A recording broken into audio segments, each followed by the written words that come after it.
అందరికీ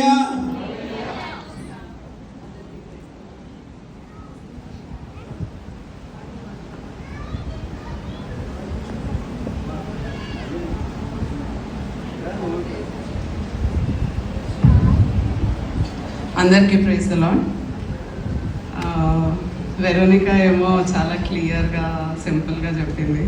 ఆంటీ ఏమో ఒక కమాండ్, ఒక బేస్ ఉంది ఆంటీ వాయిస్లో. నేను చెప్తే ఏమో గచ్చిబిచ్చిగా ఎటెటో వెళ్ళిపోతాను. బట్ దేవుడు నా నాలుకని ఆధీనంలో తీసుకొని మీతో, నాతో, అందరితో మాట్లాడును కాక. ఆమేన్. నేను మాట్లాడబోయే మాట, మూడో మాట, యోహాను సువార్త 19వ అధ్యాయం 26వ వచనం, 27వ వచనం. యేసు తన తల్లియు తాను ప్రేమించిన శిష్యుడును దగ్గర నిలుచుండుట చూచి, అమ్మా, ఇదిగో నీ కుమారుడు అని తన తల్లితో చెప్పెను.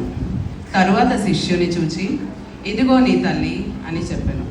ఆ గడియ నుండి ఆ శిష్యుడు ఆమెను తన ఇంట చేర్చుకొనెను. ఇక్కడ మనం 26వ వచనంలో చూసినట్టయితే తాను ప్రేమించిన శిష్యుడు అని ఉంటుంది.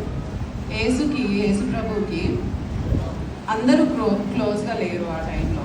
ఇప్పుడు మనకి వీ హ్యావ్ ద ప్రివిలేజ్, మనందరికీ దేవుడు మనలోనే ఉన్నాడు, మనలో నివసిస్తున్నాడు. కానీ ఆ టైంలో శారీర రూపిగా ఉన్నప్పుడు యేసుని ఎంతోమంది వెంబడించారు. అది అవుటర్ మోస్ట్ సర్కిల్. 70 మంది శిష్యులు ఉన్నారు. ఇద్దరిద్దరుగా పరిచర్య చేయమని పంపిస్తాడు కదా దేవుడు. అది అవుటర్ సర్కిల్. 12 మంది శిష్యులు వేరు. ఇది వీళ్ళే అపోస్తులు కూడా అయ్యారు. వీళ్ళు ఇన్నర్ సర్కిల్. ఈ 12 మందిలో ముగ్గురు ఇన్నర్ మోస్ట్ సర్కిల్. అది యోహాను, యాకోబు, పేతురు. ఈ ముగ్గురులో ఒక్కరు యేసు ప్రేమించిన శిష్యుడు అంట. అదెవరు? యోహాను అని ఎవరు రాసుకుంటున్నారు? యోహానే రాసుకుంటున్నాడు. యోహాన్ ఒక్క దగ్గర కూడా అందరి శిష్యుల పేర్లు చెప్పిన, యోహాన్ రాసిన పత్రికలన్నింటిలో 9 మంది శిష్యుల పేర్లు మెన్షన్ చేస్తాడు, ముగ్గురిని ఇగ్నోర్ చేసేస్తాడు. అతని పేరు మాత్రం యేసు ప్రేమించిన శిష్యుడు అని రాసుకుంటాడు. ఎందుకు? యేసు వేరే వాళ్ళని ప్రేమించలేదా? అందరిని ఈక్వల్గా ప్రేమించాడు. ఇంక్లూడింగ్ యూదాని కూడా ప్రేమించాడు, కాళ్ళు కూడా అడిగాడు. మరి యోహాన్ ఎందుకు ప్రేమించిన శిష్యుడిని అని చెప్పుకుంటున్నాడు? హీస్ క్లెయిమింగ్ నన్ను ప్రేమించాడు అని. ఎందుకు అంటే యోహానుకి తన సొంత ఐడెంటిటీ కన్నా దేవుడు ప్రేమించాడు నన్ను అన్న గుర్తింపే ఎక్కువ ఉంది. ఫర్ ఎగ్జాంపుల్, నేను యోహాన్ దగ్గరికి వెళ్ళి హలో ఐమ్ కవిత అంటే యోహాన్ ఏమంటాడు? హలో, నా పేరు దేవుడు ప్రేమించిన శిష్యుడు, ఇలా. సో యోహాను తన ఐడెంటిటీని యేసు ప్రేమించిన శిష్యుడిగా మార్చుకున్నాడు. తన గుర్తింపు అదే ఎక్కువైంది యోహానుకి. ఈ ప్రేమ వల్లనే 12 మంది శిష్యులు ఒకరు సూసైడ్ చేసుకొని చనిపోతారు సిలువకు ముందు. మిగతా 10 మంది వాళ్ళ ప్రాణాలని కాపాడుకోవడానికి పారిపోతారు. ఒక్కరు మాత్రమే సిలువ దగ్గర కనిపిస్తారు. అది యోహాను ఒక్కరే. అది దేవుని ప్రేమ యొక్క ప్రత్యక్షత కలిగి ఉన్నాడు కాబట్టి యోహాను ప్రాణానికి భయపడకుండా సిలువ దగ్గర ఉన్నట్టు మనం చూడగలుగుతున్నాం. మిగతా అందుకే బైబిల్లో ఉంటుంది, తన ప్రాణమును ఎలా అంటారంటే జాన్ ఇంకా చనిపోలేదు, బ్రతికే ఉన్నాడు అని అంటారు. సో మనకు ఆ కాంట్రవర్షియల్ ఇష్యూ నేను ఇప్పుడు డిస్కస్ చేయాలనుకోవట్లేదు. But I believe that he still alive. ఆ యోహాను ఎక్కడైతే రాశాడో, పేతురు అడుగుతాడు కదా, మరి యోహాన్ సంగతి ఏంటి అని జీసస్ని అడిగితే జీసస్ అంటాడు, యోహాన్ నేను వచ్చే వరకు బతికే ఉంటాడు, అంటే నీకేంటి, నీ ప్రయాణం నువ్వు చెయ్యి అనేసి అంటాడు. సో యోహాన్ అంటాడు, కానీ యేసు నేను అప్పుడు రూమర్స్ పెరిగాయి, ఏమని యోహాన్ బతికే ఉంటాడు అనేసి రూమర్స్ పెరిగాయి. కానీ యోహాన్ ఏమంటాడు, అవన్నీ రూమర్స్, కానీ యేసు ఇలా అన్నాడు అనేసి రాస్తాడు. కానీ యేసు ఇలా అనలేదు అని కూడా రాయడు, ఎందుకంటే తనకు కూడా తెలియదు తను బతుకుతాడా లేదా అన్నది. Even we don't know. అయితే ఇక్కడ చూసినట్టయితే ఈ యోహాన్ ఆ ప్రేమ ప్రత్యక్షత వల్ల అక్కడ ఉన్నాడు. ఈ యోహాన్తో పాటు 4 ఆడవాళ్ళు కూడా ఉన్నారు. ఆ 4 ఆడవాళ్ళలో ఒక్క ఆవిడ యేసు యొక్క తల్లి. ఈ యేసు యొక్క తల్లి, మీకు ఒక విషయం తెలుసా, మన బైబిల్లో 2 ఇన్సిడెంట్స్లో జీసస్ మేరీని ద్రాక్షరసం అయిపోయింది అన్నప్పుడు మేరీ యేసు దగ్గరికి వెళ్ళి చెప్పినప్పుడు యేసు అంటాడు, అమ్మ అమ్మ నాతో నీకేమి, నా సమయం ఇంకా రాలేదు అని చెప్తాడు. ఇప్పుడేమో సిలువ దగ్గర అమ్మ ఇదిగో నీ కుమారుడు అని చెప్తున్నాడు. కానీ ఇది మనం హెబ్రూ గ్రీక్ లాంగ్వేజెస్లో చూసుకున్నట్టయితే యేసు మరియని ఎప్పుడు కూడా అమ్మ అని పిలవలేదు. యా ఇట్స్ ట్రూ, అమ్మ అని పిలవలేదు. ఏమని పిలిచాడు అంటే స్త్రీ, మహిళ అని పిలిచాడు అనమాట. అండ్ ఆ టైంలో అలా పిలుస్తారేమో అన్న డౌట్ నాకు వచ్చింది. And I investigated.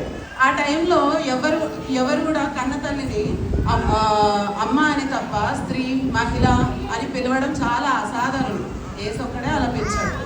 ఎందుకు అని గమనించినట్లయితే యేసు 2 సంఘటనల్లో 12 ఏళ్ల వయసులో యేసు ఎప్పుడైతే కనిపించట్లేదు అనేసి వెతుకుతున్నారో అప్పుడు యేసు కనిపించినప్పుడు మరి దగ్గరికి పేరెంట్స్ దగ్గరికి వచ్చి అంటారు, నన్ను ఎంతో వెతుకుతున్నారు, నా తండ్రితో my business is with my father అని మీకు తెలియదా, నన్ను ఎంతో వెతుకుతున్నారు అనేసి అంటాడు. అంటే వీఆర్ నాట్ ఫిజికల్లీ రిలేటెడ్ అన్నట్టుగా.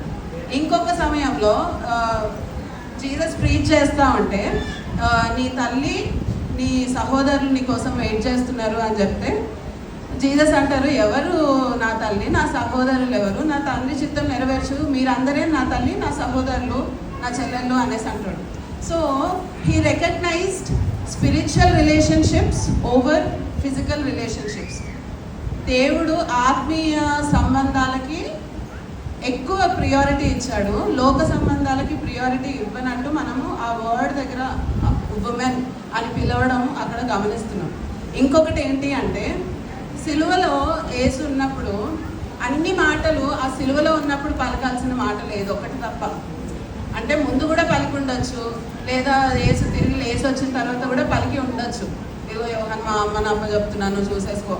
యాక్చువల్లీ మనము ఇది క్లాసికల్ టీచింగ్ ఏమని వింటామంటే తల్లిదండ్రులను చూసుకోవాలి, తల్లిదండ్రుల మీద బాధ్యత ఉండాలి. ఎస్, ఇదంతా కరెక్టే. బట్ ఈ స్పెసిఫిక్ పాయింట్ ఆఫ్ టైంలో I don't believe that is the teaching. So Yohan దగ్గర యేసు చెప్పేది ఏంటి అంటే నా తల్లిని చూసుకో అనడంలో, ఉమెన్ అనడంలో అందరి మనుషులకి యేసు ప్రభువు. బట్ మరియకి ఇంకొక ఉద్దేశం ఉంటుండొచ్చు, ఏమని, యేసు నా కొడుకు అని. కానీ మరియకి కూడా యేసు ప్రభువే, మరియకి కూడా రక్షణ అవసరము అని అక్కడ సిలువలో పలికిన మాటల్లో మనము ధ్యానించవచ్చు. ఏంటి, నువ్వు తల్లి అయినప్పటికీ నీకు నేను ప్రభువునే, నీకు కూడా నా రక్తం అవసరం, నీ రక్షణ కూడా నా రక్తం అవసరం, నేను నీకు ప్రభువుని అని మనం చెప్పినట్లు చూస్తున్నాం. ఓకేనా? అయితే ఈ మరియా యేసుక్రీస్తుని ప్రతిష్ఠించడానికి 8 రోజుల టైంలో యెరూషలేంకి తీసుకెళ్ళినప్పుడు సిమియోన్ అంటాడు యేసుక్రీస్తు గురించి పలికి, మరియ గురించి అంటాడు, మరియు నీ హృదయంలో ఒక ఖడ్గము దూసుకొని పోవును అని అంటాడు. సో ఆ ఖడ్గము, ఆ నొప్పి, ఆ ఖడ్గం దూసుకొని పోయినప్పుడు ఆ నొప్పి యేసుక్రీస్తుతో పాటు మరియ కూడా భరిస్తుంది. ఎందుకంటే మోసి కని పెంచింది కాబట్టి.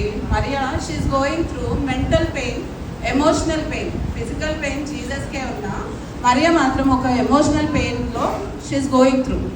ఈ పరిస్థితిలో జీసస్ అబ్బా నేను కదా ఇంత నొప్పిలో ఉన్నాను, మళ్ళీ నీ ఏడుపు ఏంటి మా అనలేదు. పోనీ మరియ ఏడుస్తూ ఉంటే సరే, నన్ను కనిపించింది కదా, నేను ఇంత బాధలో ఉంటే తను ఏడవడము కరెక్టే అని కూడా గమ్మున ఊరుకోలేదు. తను ఏమంటారు, యేసు తన కష్టాన్ని, తన బాధను చూసి తనతో మాట్లాడాడు. ఈరోజు కూడా మనము ఎన్నో సమస్యలతో we're fighting through, we're going through so many fights, so many struggles. కానీ యేసు ఎస్, ఈరోజు కూడా ఎంతోమంది నశించుకోవచ్చున్నారు, కోతగనం, కోయవారు తక్కువ. ఇదంతా బాధకరమైన విషయమే దేవుడికి ఇంకా. బట్ నీ చిన్న విషయం, నీ చిన్న కష్టం కూడా దేవుడు ఆలకిస్తున్నాడు. నీకు అప్పులు ఉన్నాయా, నీ అప్పుల్లో నీ ఆత్మ నలిగిపోతుందా, దేవుడు గమనిస్తున్నాడు. భర్త చనిపోయాడా, కొడుకులు చూసుకోవట్లేదా, దేవుడు గమనిస్తున్నాడు. నీ ప్రతి కష్టంలో, ఎంత కష్టపడ్డా జాబ్లో ప్రమోషన్ లేదా, ఎంత కష్టపడ్డా చదువుకున్నది గుర్తుండట్లేదా, ఎంత కష్టపడ్డా పేదరికం అన్నది తొలగట్లేదా.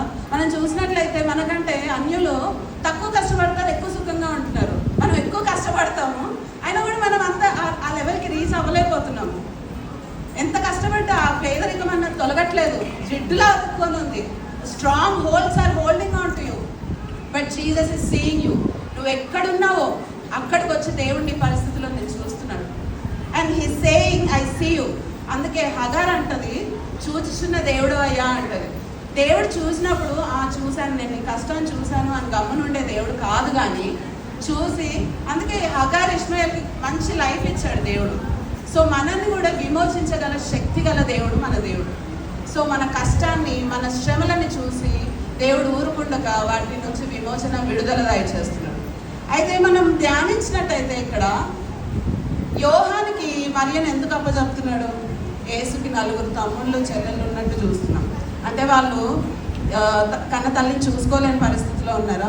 మేబీ చిన్నగా ఉన్నారేమో, లేదా మరియ యేసుని వెంబడిస్తుంది అనేసి వదిలేశారేమో. ఇవన్నీ సెకండరీ.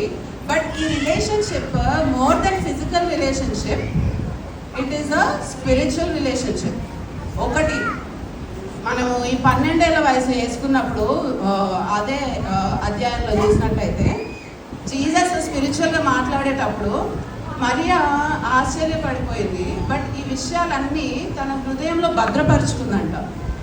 సో ఇవన్నీ జాన్ ఎప్పుడైతే తనను తీసుకెళ్ళి తన దగ్గర పెట్టుకున్నాడో ఇవన్నీ షేర్ చేసుకోవడం స్టార్ట్ అయింది జాన్తో.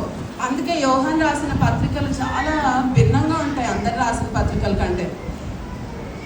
ఆ ఇన్సిడెంట్స్ అవన్నీ మరియా షేర్ చేసుకున్నది, ఆ స్టోరీస్ అన్నీ విని యోహాను ఒక పర్ఫెక్ట్ నాలెడ్జ్ తోటి he came to a conclusion. ఏమనంటే ఏసే వాక్యము, ఏసు దేవుడు, వాక్యము ఏసు ఇవన్నీ ఎవరెవరో కన్ఫ్యూజన్ కాదు, ఇదంతా ఒక్కరే, ఏసు దేవుడు అన్నది అది greatest revolution in the Bible.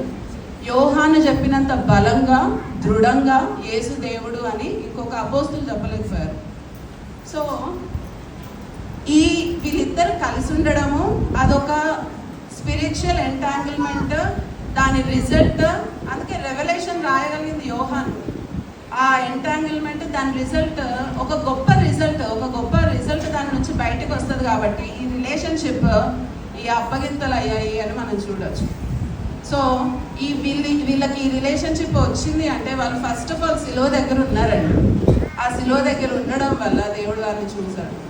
ఈరోజు మన పరిస్థితులు ఏమైనా, మనకు ఎంత భయాలున్నా, ఎన్ని కట్టుబాట్లున్నా, ఎంత వ్యతిరేకత ఉన్నా, మనం తిరిగి దేవుని వైపు నడిచి శిలువ తట్టు చూస్తే మనకి దేవుడు మన జీవితాన్ని, మన స్టోరీని మార్చగలిగే శక్తి జీసస్ రక్తానికి, జీసస్కి ఇంకా ఉంది. ఈ చిన్ని వాక్యం దేవుడు దీవించును గాక. ఏవైనా తప్పులు ఉంటే పాస్టర్ అంకుల్ సరిదిద్దాలని కోరుతున్నాను. Thank you.